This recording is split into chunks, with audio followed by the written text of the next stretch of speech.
Hey, I'm Peter Vieira from rccaraction.com. I'm here with Kevin Hetmanski, our technical editor, and I'm here because I've always wanted to do a hard body, and I'm bad at hard bodies. Inside Lexan, I'm good.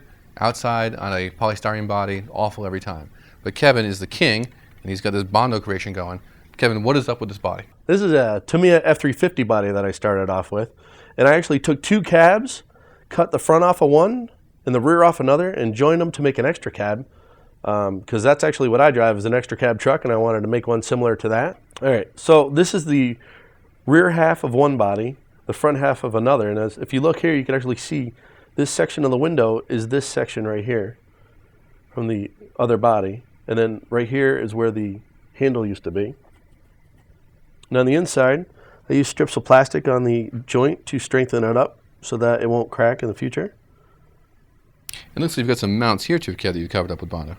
Right, I covered them on the outside and actually used a plastic piece of plastic inside to fill the hole. I glued it in place, and then I'm using filler to cover the joint.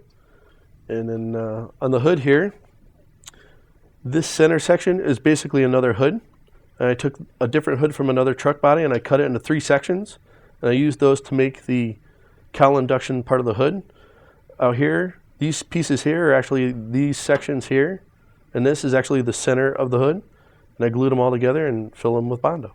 And another tip for you too is if you just take the Bondo and sand it down so it's smooth and coat it with a thin CA, it'll actually harden the Bondo and prevent it from shrinking anymore. And you won't get any cracks in your finished product. Now, I've seen your finished truck. This actually comes out smooth. It looks like peanut butter. I mean, it's terrible right now. Well, right now it's terrible. You just want to fill in the gaps and then you'll sand it down smooth later. Now, just to get it in there. Is this a hobby filler or do you use a spot putty? What do you use for this? On here I used a Bondo spot putty filler, but Tamiya also makes a really good filler that you can use as well. All right, well, we'll look forward to seeing this in radio controlled car action. I'm Peter Vieira. And I'm Kevin Hetmanski. We'll see you again soon.